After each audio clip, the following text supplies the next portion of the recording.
Hey, this is Roger Simon from PGA TV at the Texas Motor Speedway, where it's raining, but we're waiting for Governor Perry to see if the real race will take place. This is one hell of a place, and for this New York, LA guy, I'm getting an education here in NASCAR lore. So I was standing in the center of the Texas Motor Speedway Monday morning, April 19th, 2010, staring up at my, I guess you could say, friend, Governor Rick Perry of Texas, as he was giving a brief welcome for the annual Sprint Cup, when he boomed out the words with his fist thrust in the air. God bless Texas. Thank you all for being here today. Welcome to Texas, a place where we love our guns, our religion, and NASCAR. The crowd went wild, and I knew I wasn't in the Hollywood Hills anymore, Dorothy. I was in reddest of red state America, and this blue state boy was loving it. Out of Corpus Christi, Texas, Bobby Labonte. Yes, this was my first NASCAR race, and truth to tell, I can't say how much I would normally enjoy it, because this was like going to your first Laker game as the guest of Jack Nicholson. I had been invited down by Governor Perry's people for a weekend of auto racing and barbecue. Here we are. Here we are, the Big Rod, Pajama TV, the place to be. Right, as we're being corrupted. Corrupted by the governor of Texas. We're not. All right. We're no longer independent media. If NASCAR and American values are corruption, we're bring it on. Absolutely. I was able to be inside the garage, the pits with the crew, and the hauler, a new word for me, a kind of all-purpose trailer. This is our team hauler. It's sort of our home away from home for the weekend. So it transports our 2 race cars for the weekend, a primary car and a backup car. And it also transports all the spare parts and everything we need, our barbecue grill, a spare engine, springs, shocks, everything the team needs to operate for the weekend. So you guys call it a hauler. Somebody, I call it a trailer. Somebody that, I'm a hick. It's either a hauler or a transporter. Those are the two terms we use, sort of interchangeable. NASCAR talk. That's right. It was all administered by an outfit called TRG, the Racers Group. We're standing here outside of the pit area at the Texas Motor Speedway. Kevin Buckler, he's the owner of TRG Motorsports. He and I were just sitting here talking about the fan, the NASCAR fan, how loyal they are to this sport. You know, the weather isn't cooperating very good today, but you'll see 100,000+ people out there in the stands when we start cranking this thing off, and there's 400,000 people in this immediate area right now.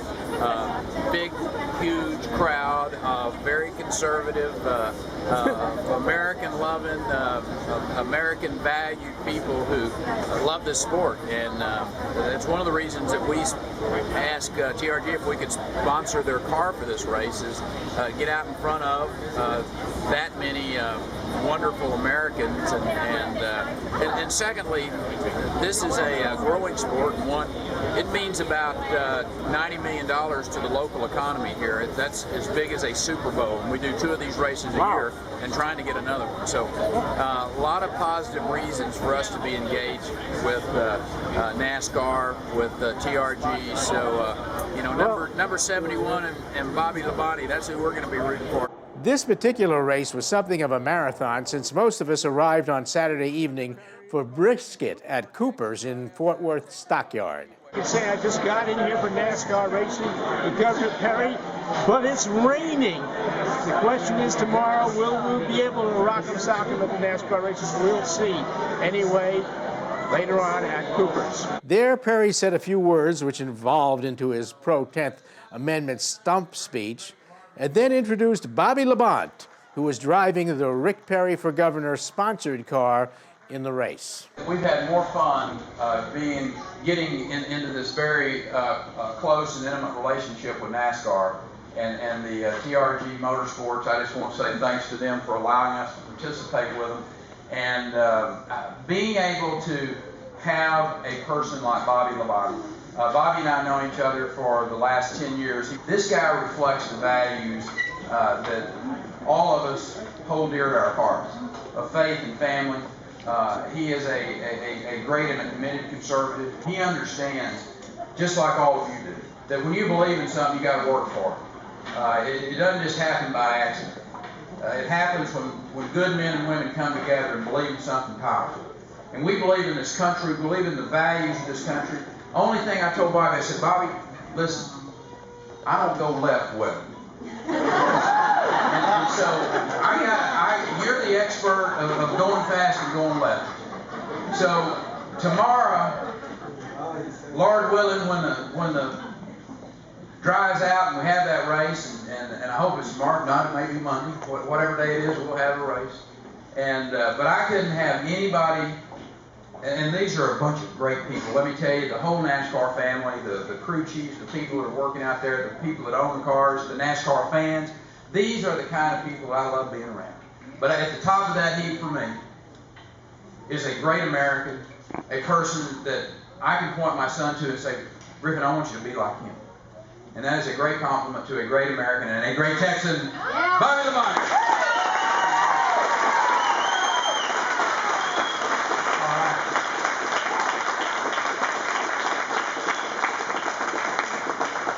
I wish I'd have gone first. That's hard to follow up right there, but I tell you what, it's really a great honor. I'm so excited and supportive of him in this program. We're racing the number 71 PerryForGovernor.org Chevrolet Impala tomorrow. Like I said, it didn't rain all day, and but we're gonna have a great day. This is a 2-race deal. I'm racing for him to be governor again in the great state of Texas. And I know it's going to be a win-win situation for Governor Perry and myself, because this is something that I will not forget. This week has been great for me, and I'm looking forward to a great race. And obviously, in November, I know what that was going to be. I've already got it notched in my mind. So, but looking forward to helping him not only tomorrow in the race, but from here on out for his run for the governor. Now, Bobby is something of a NASCAR star, though I didn't know him from Adam, since the only drivers I ever heard of drove Ferraris. Okay, I'm exaggerating, but not by much. Anyway, when we met, he was a perfectly regular guy, which I'm told is the normal case for NASCAR. Is this the first time that you've done this kind of thing, a kind of a gubernatorial run, as it were? This is the first time I've had a sponsor on a race car like this. I have campaigned for President Bush before, and really excited that this came about. I think that this is what I believe in. I think it's going to be great for the great state of Texas. This race was supposed to be held on Sunday, but it was raining pretty heavily when we arrived that morning. Are we going to race or not? Always optimistic in Texas, so I got my sunglasses right here in my pocket. I got mine too. Not only is it going to... Did you get those in Beverly Hills, or where did you get them? No, man, those are Nikes. Those come from Mr. Phil Nye. So we all just huddled around the hauler, I got the name right this time, eating more brisket and talking various forms of shop, waiting for the rain to stop. Much of the time, Perry was with us, chatting everybody up and having a good time. I even had a chance to ask the governor the obligatory question about a White House run. Now, here's the big question for you. You look like you're a winner in Texas again. Right. That's our plan. That's right. What about Washington? Well, we care greatly about Washington, D.C. in the sense of trying to make it as inconsequential in people's lives as we can. So, Whoa. Here's what How about running for president? I'm not interested in running for president. What I'm interested in is helping find that individual, whoever he or she may be, that will go work with us governors and try to turn back the far-reaching, overreaching, onerous policies that this administration, this Congress, and frankly, administrations and Congresses from years ago, and really get America back to where the states are where the innovation occurs, where the competition occurs, and quit allowing Washington, D.C.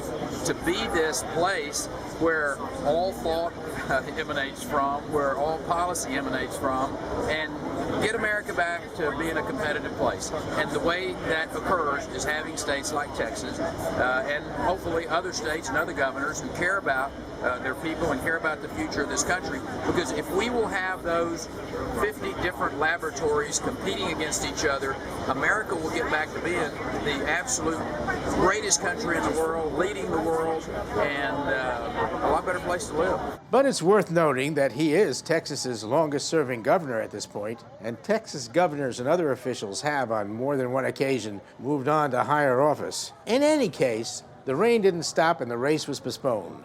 But everybody came back the next day and had a splendid time, except Bobby didn't win. What was interesting about this whole Perry NASCAR thing was how it was retail politics taken to a new level. Texas is no small state, as everyone knows, but it has a small-town flavor compared to New York and California. And Perry is a people person on a level I've not quite seen before in politics. You even worry about him if he ever does make a White House run. Anyway, I'm back home in La La Land now, where our own governor's race is well underway. Some of our candidates might take 10th Amendment tips from Governor Perry. That is, if all Californians haven't already moved to Texas. This is Roger L. Simon, your traveling racing expert for PJTV. Next week, the Kentucky Derby.